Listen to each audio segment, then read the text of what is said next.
आता तो देखो फिर जी पहले है ना अंकल थोड़ा आपका मोबाइल पीछे लो ना। सर क्या मामला था? सुरास गांव के अंदर जो हमारे बीजेपी के मंडल उपाध्यक्ष हैं भाई राजू लाल जी दरोगा, वो सुरास के निवासी हैं। सुरास गांव में जिंदल के द्वारा अवैध दोहन हो रहा है, तो उस दोहन को रोकने के लिए सरपंच साहब, ये राजू जी वहाँ के वार्ड बेंच भी है, सरपंच साहब जोनी बना और वो दोनों कुछ दिन पहले 5-7-10 दिन पहले वहाँ उनको जिंदल को रुकवाने के लिए आप चारागाह भूमि पे जो अवैध दोहन कर रहे हैं उसको रोको। और वो ठेका है रामलाल जाट के और उसके पुत्र अंकित के। तो उन्होंने कहा भाई इसको रोक दो, तो एक दिन उन्होंने रोक दिया, फिर उन्होंने जिंदल वालों ने जाके इन्हीं के खिलाफ कोर्ट थाना में मुकदमा दे दिया कि अगर सरपंच है, चारागाह भूमि का मालिक सरपंच होता है, तो उस सरपंच ने अगर वहां जाके रुपया बोले भाई आप जब तक जांच नहीं होती इसको रोको, तो जिंदल वालों ने रिपोर्ट दी, आनंद फानंद में उन्होंने मुकदमा दर्ज कर लिया हमारे सरपंच पे, वार्ड पंच पे, जो साथी गए थे उन पे।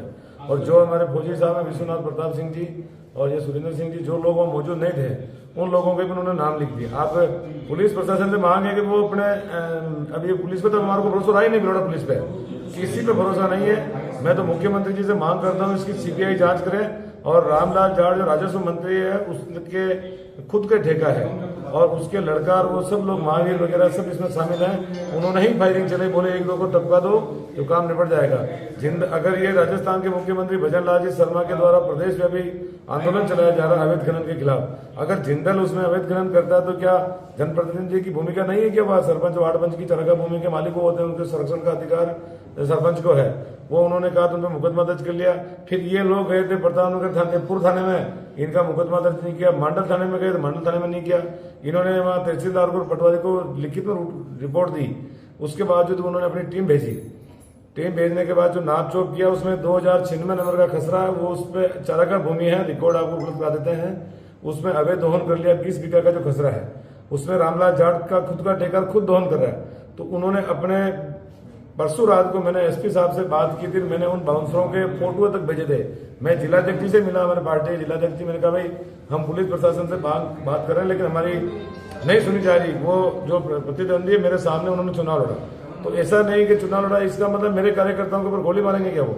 तो वो एसपी साहब को मैंने बाउंसरों की फोटो भेजी जो मेरे पास अभी है, और उसके बावजूद भी कुछ नहीं हुआ। एडिशनल एसपी साहब वहाँ रात को गए मौके पे, सब लोगों को पहले ऑलरेडी फोन कर दिया गया, से वहाँ से हट गए। आज क्यों एक लड़का शंकर शंभू जो भी उसका नाम है, उसने राजू जी के ऊपर फायरिंग की और अब वो खुद आगे होकर पुलिस में चला गया, बोले मैं तो जमीन का कोई मैटर है और उस 2 बीघा लिए और 3 बीघे रजिस्ट्री करे, ऐसा हमारी पर्सनल दुश्मनी बता करके और वो रामलाल जाट को और जिंदल को बचाना चाहते हैं। मैं मीडिया के माध्यम से निवेदन और अपील करना चाहता हूँ कि ये जो भीलवाड़ा जिले के अंदर जो खेल चल रहा है बजरी का और अवैध खनन का, अगर सीएम साहब नाम हम सीएम साहब से बात करेंगे भी, और इस अवैध दोहन को रोकने के लिए अगर जनप्रतिनिधि की अगर भूमिका है तो उसमें कौन सा गलत है। मैं भी जनप्रतिनिधि हूँ और हमारे जो वार्ड पंच सरपंच है वो भी हैं। अगर वो पूर्व जनप्रतिनिधि है, उन्होंने उनके राज्य में सारी जमीन अलॉटमेंट की, 400 बीघा जमीन लाखिया गांव से चारागाह को हटा करके उन्होंने कोटड़ी में कर दी, कोटड़ी के लगे यहाँ कर दी।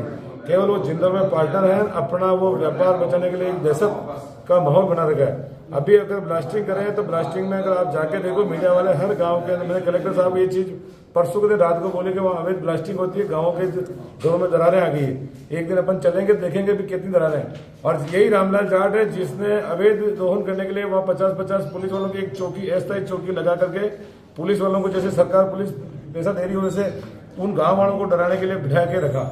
अभी रात चेंज हुआ, पुलिस वालों को चेंज हो गए, लेकिन अभी उन्होंने गुंडे पाड़ लिए, 20-20 गुंडे, 50-50 गुंडे को वो लेके फायरिंग कर रहे हैं। मैं पुलिस के माध्यम से कहता हूँ रामलाल जाट कर उसका बच्चा अंकित है, मेरी राजनीतिक प्रतिस्पर्धा हो सकती है लेकिन मैं किसी पर आरोप नहीं लगा रहा हूँ। पुलिस प्रशासन का काम है, हमारे को इस भिलवाड़ा पुलिस से विश्वास उठ चुका है और मैं मुख्यमंत्री जी, प्रधानमंत्री जी से मांग करता हूँ इसकी सीबीआई जांच कराई जाए और ये जो हमारी जो जिंदल का अवैध दोहन है, गुंडागर्दी भिलवाड़ा के बंद करनी है तो इसकी सीबीआई जांच की जाए।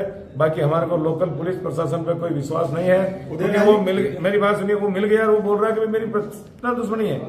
जब मेरी बात सुनो, पर्सनल दुश्मनी किस बात की, वो उसी गांव का है, ये व्यक्तिगत उसको लेके जिंदल के अवैध दोहन करने के लिए एक वार्ड पंच को, सरपंच को अधिकार है, वो गए और उन्होंने एसडीएम को, मैंने कलेक्टर साहब को भी कहा, एसडीएम साहब को भी कहा, तहसीलदार को भी कहा, लेकिन सारे जो पदाधिकारी है कलेक्टर साहब के अलावा सब लोग निष्क्रिय है, कोई ये काम नहीं कर रहा है। कलेक्टर साहब ने तत्परता दिखाते हुए कल टीम भेजी, लेकिन उस टीम के ऊपर भी हमला करने का काम किया और मारने का काम किया। अगर मैं हमारी मांग नहीं सुनी गई तो मैं खुद सत्ता में होते हुए धरना प्रदर्शन करूंगा, आंदोलन करूंगा। मैं सीएम साहब के अभी जा रहा हूँ, सीधा जयपुर जाऊंगा। मैं सीएम साहब से अभी 2-4 घंटे में जाके मिलूंगा। उदयलाल जी, सरकार आपकी फिर बावजूद भी अगर हमारे पास ये हमारे पे जो पक्षपातपूर्ण तरीके, अगर उनकी तो 1 मिनट में रिपोर्ट दर्ज होगी, आप उसकी बीटीएस निकालो, फोन की लोकेशन निकालो, वो बंदा था क्या विश्वनाथ प्रताप सिंह जी को कैसे किसने नहीं बताया? मोबाइल में मेरी एसपी साहब को खुद को भेजे, मैंने आप भी कलेक्टर साहब को भी भेजे भाई। कलेक्टर साहब को पहले नहीं भेजे थे मैंने, अभी ये देखिए दिखाए आप। हाँ दिखाता हूँ ना, ये लो, ये गुंडे हैं वहाँ के, ये इधर बीच में ये देखिए परसों रात को फिर उन्होंने एडिशनल एसपी साहब विमल सिंह जी को भेजा। लेकिन अब ये पुलिस के जो जवान है उन लोगों की कॉल डिटेल चेक की जाए, कौन किसके संपर्क में है, कौन किसको आगे से फोन कर रहा है। हमारे सीएम साहब से बात करेंगे, सीधा वहाँ जयपुर जा रहा है बात करने के लिए। अगर ऐसा रहा तो फिर कोई मतलब नहीं है, हम हमारी सरकार को पूरा अवगत कराएंगे। ठीक।